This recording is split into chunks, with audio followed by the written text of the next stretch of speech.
Hi guys, welcome back to the channel. FPL Consult here, and in today's video I'm going to share with you guys my final Game Week 8 wildcard. Now I know the press conferences haven't come out yet, they will be only out on Thursday or Friday, so I'll be posting my final team selection when that comes out. But at least for now, in terms of making drafts, I think I've kind of settled on one that I haven't changed for a while now, and I'm going to share that with you guys today. So if you guys enjoyed today's video, please do drop a like, please do subscribe as well, and let's start off with the goalkeepers as well as the defenders. So if you've been following my drafts the whole of the international break, I haven't really changed my keepers. It's always been Pope and Dubravka.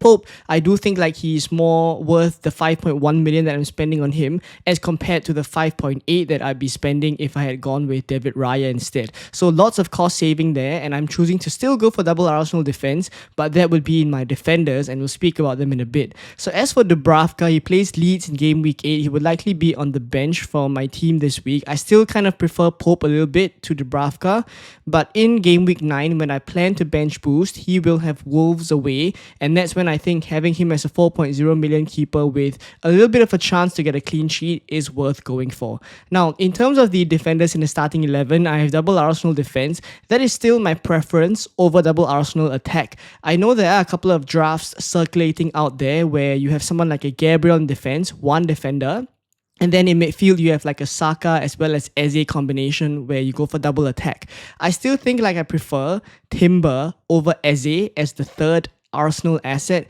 mainly because I think over the long run, I do feel like the Arsenal defense is a little bit more reliable than the Arsenal attack. The fact of the matter is that they are the best defense in the league, and that already means that Timber has a really good chance of getting clean sheets overall, so his floor is quite high. And then the attacking threat that Timber possesses as well. There are flashes in the game where sometimes he is actually the furthest forward for Arsenal, and he does get very good chances. So I do like how advanced he is, and I think it's worth taking a chance on him. He would be quite a differential, I would say, compared to, let's say, Game Week 6 wildcarders, where most of them had gone for Raya and Gabriel. So I'm choosing to go for Timber and Gabriel instead here. And then for Dan Burn, this spot was initially Chalobah, and I still am thinking about having a Chelsea defender in here, whether it's a Cucurella or a Chalobah. But I do feel like when it comes to Dan Burn, I can guarantee for sure that he will start. Chalobah, yes, he started every single game while he isn't suspended, but there will be defenders coming back from injury after the international break for Chelsea, such as Tosin Adarabioyo and also Wesley Fofana, right? So these are centre-backs that could very well come in place of Trevor Chalobah when the fixture crunch comes in, where there's Champions League, etc., lots of games to play. I don't really know for sure if Chalobah is going to play every single game. If I do know, then I think at 5.1, Chalobah is great because he's actually good for defensive contributions as well. Right, then for Cucurella, we did see him get benched for one of the games earlier on in this season. Then he came on in the second half. Right, so I think overall, looking at Dan Burn, I just know for sure he'll start. He plays for a Newcastle defense that is really, really strong as well. Up there, close to the ranks of Arsenal in terms of defensive numbers. And he's also very good for defensive contributions. The thing about Dan Burn is over the international break, there was some news coming out that he has a broken bone in his arm. But he actually did say that he was fine for the England game if they needed him. And also he's probably fine for the Newcastle games coming back from Game Week 8 as well. So I do think like that doesn't change my decision too much about him. It's just a question of whether I want to include a Chelsea asset here instead. So that is still on my mind. We'll see where I land closer to the Game Week 8 deadline.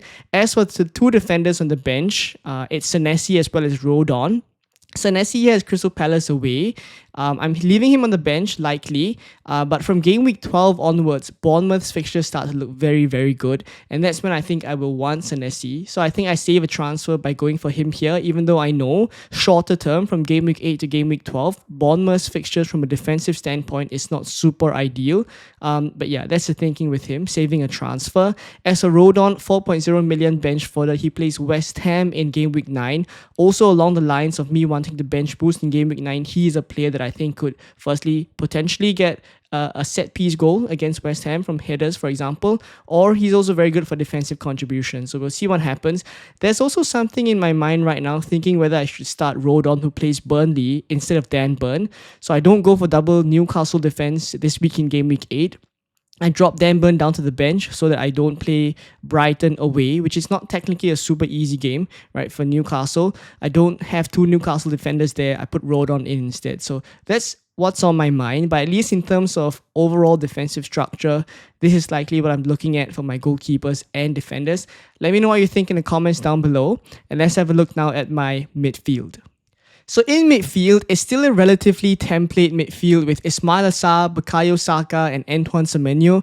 Enzo Fernandez is still in the draft, and I'll speak about his yellow flag in a bit. But the main change here is actually first on the bench, Moises Caicedo. I did consider a couple of other players for this fifth midfielder spot, whether it's Granit Xhaka or Lucas Paqueta. I did have a look at all these players, but I've kind of landed on Moises Caicedo. I'm going to speak about him in a bit. So I'll get the easy ones out of the way first. Antoine Semenyo is definitely a lock. I really don't need to elaborate too much on him with the form that he's in. Bukayo Saka, I definitely still want an Arsenal attacker, and he's just someone that you know is going to start every single game. Now also he's been a while since he's back from injury. He's going to be playing 90 minutes every single game. There is a chance he will still remain on some penalties over Gyökeres. I do think that overall there will be some form of penalty share between the two. Yeah, but that's overall great for Saka because it does mean that he will continue to take some. That's my prediction. And then for Ismail Assar, he's just great value at 6.7. He plays for a Crystal Palace attack that create lots of chances. They actually have a lot of XG created in the first 7 game weeks. And Ismail Assar, since he's come back from injury, hasn't blanked at all. So these 3 players, I feel, place themselves into the team. And then I've gone for the other 2 midfielders from Chelsea and Enzo and Caicedo. Now, I did mention that I think Chelsea's fixtures are very, very good. And up front, you'll see later on in my forward positions, I don't have João Pedro. So I think going for Enzo as well as Caicedo kind of offers me a little bit of cover there. Now, the fact that Enzo is yellow flagged right now does not scare me too much. He did return from the Argentinian camp a little bit earlier than expected. But that's great because if not, he was scheduled to play very close to the Gameweek 8 deadline, in which case it would make him a bit more of a doubt. But right now, the way I'm looking at it and kind of how I see the quotes, it's more as if this swelling in his knee feels to me a bit like an international break injury where it's a bit of an excuse to come back earlier. Now, obviously, this is my own guesstimation. We will have to wait for the press conference and also what Enzo Maresca says. But I think regardless, I don't think this injury keeps him out for too long. So even if he doesn't play in Game Week 8, for example, I think he will play in Game Week 9, of which then he'll be a great option for me to bench boost as well. So I do feel like whether or not this yellow flag is a serious injury, he will still be in my team. I don't think he'll keep him out for that long. So Enzo's in here, and obviously while Cole Palmer is out likely until November, he'll be playing the attacking midfield role and also on penalties. So that's great for him. For Caicedo here, he's a player that initially I had Paqueta because I wanted to bench boost in Game Week 9, and Paqueta does have a good fixture playing Leeds in Game Week 9. But that said, I think when I look forward, as I'll show you guys later in the transfer tinkering tool, I do feel like Caicedo is a player I can actually have in my team from Game Week 8 and then keep all the way for the foreseeable future. I actually really, really like him as a 5th midfield option. I see the points that he's been getting over the course of the first 7 game weeks already, and he's just been ticking along very nicely. His floor is raised simply because he pretty much get defensive contribution points every single game. I think he's only missed out in one of those games for the first 7 game weeks, and he pops up with the odd attacking return here and there. For 5.8 million, for a player that I'm going to keep for a very long time, I really can't see more value in that than Caicedo. So that's why he's in here ahead of options like Paqueta, who could be on penalties for West Ham. And West Ham do have great fixtures, but still I prefer Caicedo for long term. And Xhaka as well. Comparing obviously Sunderland and Chelsea assets, I would prefer a Chelsea one if I could go for. So Caicedo is in here, and as I'll show you guys later on, there is a long-term plan for him. So in midfield, again, these 5 options. Let me know what you think in the comments down below, and let's have a look at the forwards. So just before you look at the forwards, I wanted to let you guys know, in case you aren't aware yet, earlier this season I created an FPL Consult Telegram group chat that's completely free to join, and currently there's almost 1,500 FPL managers in there already. The intention was to create an environment for all my subscribers and my followers across all social media to just congregate in one place to chat FPL together, share opinions, seek advice, and just basically play FPL along with each other. The feedback has been great. Everyone loves it in there. There's lots of discussions, fruitful discussions going on. So if you feel like this is something you want to be a part of, all you have to do is scan the QR code on the left-hand side of the screen or use the first link in the description, and I'll see you guys in there. If not, let's wrap it up with the forwards. So up front, I have Dominic Calvert-Lewin, Erling Haaland, as well as Jarrod Bowen. Again, I'll get the easy one out of the way. Erling Haaland locked in my Game Week 8 wildcard. Definitely the first name in here. He's in the form of his life,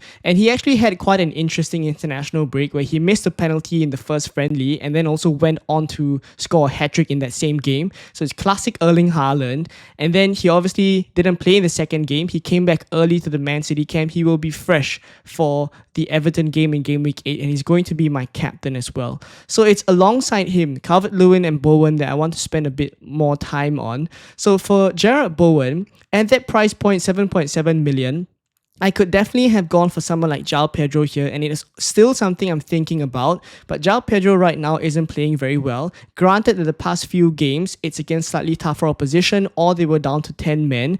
But that said, I think overall, when I look at João Pedro and also the positions that he's taking up, I'm not super impressed. I also do think like on a wild card, there is some chance for me to go a little bit different here. Try and bet against João Pedro and have Jarrod Bowen in here, where he is someone that I'm still very sure of his quality, and the fixtures are definitely there for West Ham, and it's also potentially a case where they could have new manager bounce as well. So starting with this Brentford at home game, Bowen is actually a player that has been in all of my Game Week 8 wildcard drafts. I'm very keen on him, and that also means that I have to forego João Pedro, but I have, as I've mentioned, tried to cover the Chelsea fixtures with Enzo Fernandez as well as Moises Caicedo, right? And then for Calvert-Lewin, there has been a lot of discourse on Calvert-Lewin and him being a bad pick, especially on X as well, and some comments of my previous YouTube videos. But I just do think, like, I'm not saying he's going to be prime Ronaldo all of a sudden because I bring him in. I'm fully aware that his finishing abilities is not stellar, but it's really the fixtures here that I feel it's worth going for, and also what he enables in the team. So fixtures wise, he plays Burnley away here. I'm starting him in Game Week 8, and then in Game Week 9 he will have West Ham. That's also a game that a week that I'm bench boosting. So having Calvert-Lewin here is just all right. I mean, it's not I'm not expecting super incredible scores from him, but just having him in the team is worth with the fixtures there. And then when I look at what he enables, because he's quite cheap here at 5-ish million, I do look at the rest of my team and how it is mid-price around the midfielders, kind of 6 to 7 million players, and also Saka here. In defense, I have quite an expensive defense, right? In Timber, Burn, and Gabriel here, all above 5 million. And then I have Senesi as well, pushing 5 million as well, and then a bench fodder and Rodon. Keepers wise, I have a 5.1 in Pope as well as a 4.0 in Dubravka. Overall, this squad is able to be the way it is, or look the way it is, also because Calvert-Lewin enables that. So again, as I've said, I'm not expecting big things from Calvert-Lewin, but it's purely a fixture play here, and there are plans to move him on in Game Week 13.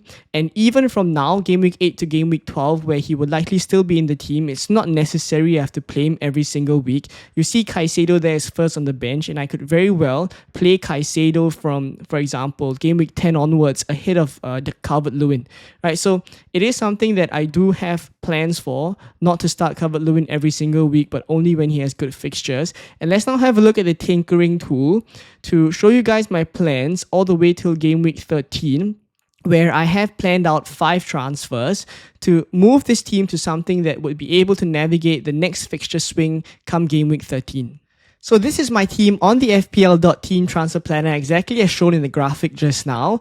And the intention for this section is not to show you guys in exactly which week I'm going to make these transfers, but rather show you that by the time Game Week 13 comes around, I want to get to something like what you'll see on screen. So again, I'm going to move forward all the way to Game Week 13 now. And by Game Week 13, I will have 5 free transfers, of which I've already made the 5. I've kind of preloaded them, and I'll speak about them as we go along in this segment.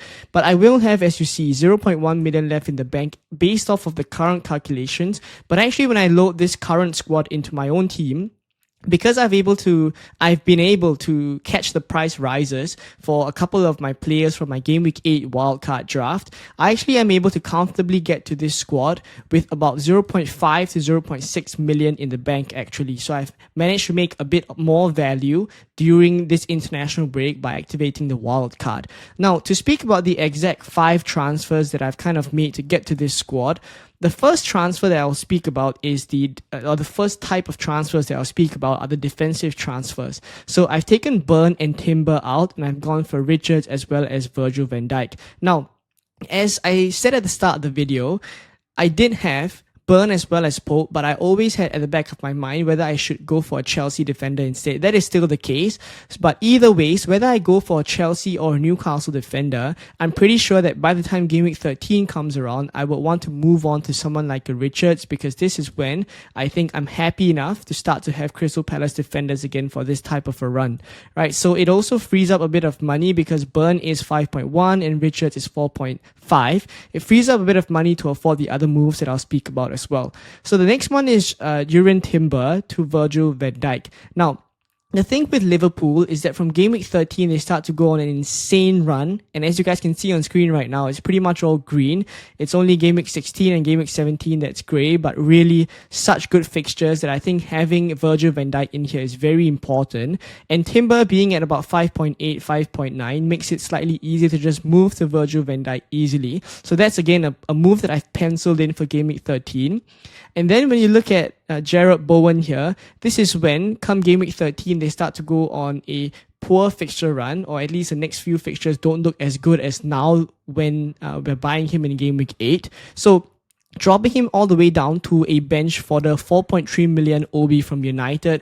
Now, obviously, you could have gone for Guiu as well. The reason why I haven't gone for Guiu is, as you guys can see on the bench here, I have Caicedo, and I'll speak about him in a bit. But you see that if I go for a Guiu instead of OB, then I will be already doubled up on Chelsea, and that only allows me to get one more Chelsea asset in case they really just light it up and go on a really good run of form, and I want more Chelsea attackers or defenders. I don't want to be in that kind of a spot.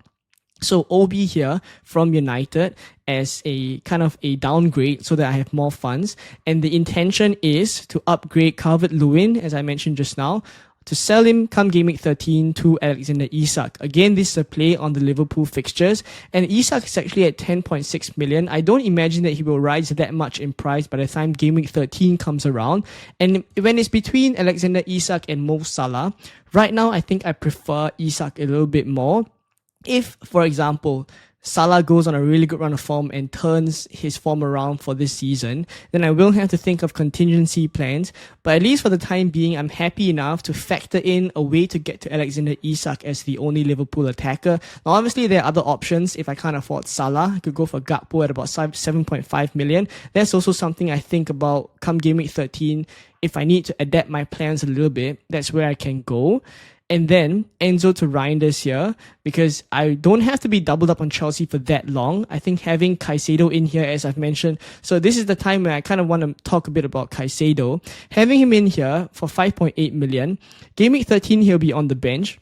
But Chelsea actually do still have very good fixtures from, Game Week 14 onwards. And then when I look at Caicedo as a pick, his floor is so high that I don't see myself being uncomfortable starting him against teams like Newcastle, Aston Villa, because these are games I'm pretty sure he'll pick up DEFCON points and potentially the odd goal. So the point with Caicedo here is that I think he will be a long-term pick for me. So that's why having him in here also makes it a little bit easier to sell Enzo. And also by this time, come Game Week 13, the expectation is that Palmer will be back by then, of which then Enzo would not be playing in the attacking midfield spot anymore, and then he's not as good of an FPL pick because firstly Palmer would play in the attacking midfield role and he'll also be on penalties. So Enzo to Reinders is a move that I've also penciled in because come Game Week 13, Man City is also another team that go on a very good run of fixtures. So having Reinders in here to pair with Haaland as double attack is the intention. So overall, when I look at the squad that I'm able to get to come Game Week 13, it is double Man City in Reinders as well as Haaland. Very secure for minutes, both of them. And then Van Dijk as well as Isak, so double Liverpool. I still have my double Arsenal in Saka and Gabriel that I'm still happy to have in the team. I have Senesi and Semenyo double Bournemouth and double Crystal Palace in Sa as well as Richards. Pope still likely to be my goalkeeper. So with these plans, by the time Game Week 13 comes around, I think I'll be happy enough to reach here, go for the next few weeks, at least 13 and 14, and 15 as well. And then come Game Week 16, I can restructure my plans because we will have 5 free transfers because AFCON starts and we will get those 5 free transfers from FPL. So overall, at least I don't have to plan too far because we will get free transfers then. At least from now, looking at Game Week 8 all the way to 13, these are the moves that I have kind of, penciled in. Not obviously, dead set on them. I will adapt them as we go along, but I'm not opposed to making any of these transfers, whether it's Burn to Richards, Timber to Van Dijk. I'm not opposed to making any of these transfers slightly earlier, whether it's Game Week 9, 10, 11, or 12, depending on injuries, for example, or any unforeseen circumstances. But if not, this is the plan up till Game Week 13. And again, going back to my draft for Game Week 8 now, this is how the squad looks like. Let me know what you think in the comments down below. If you enjoyed today's video, please do drop a like. Please do subscribe as well. And I will catch you guys in more Game Week 8 content coming very, very soon. Bye-bye.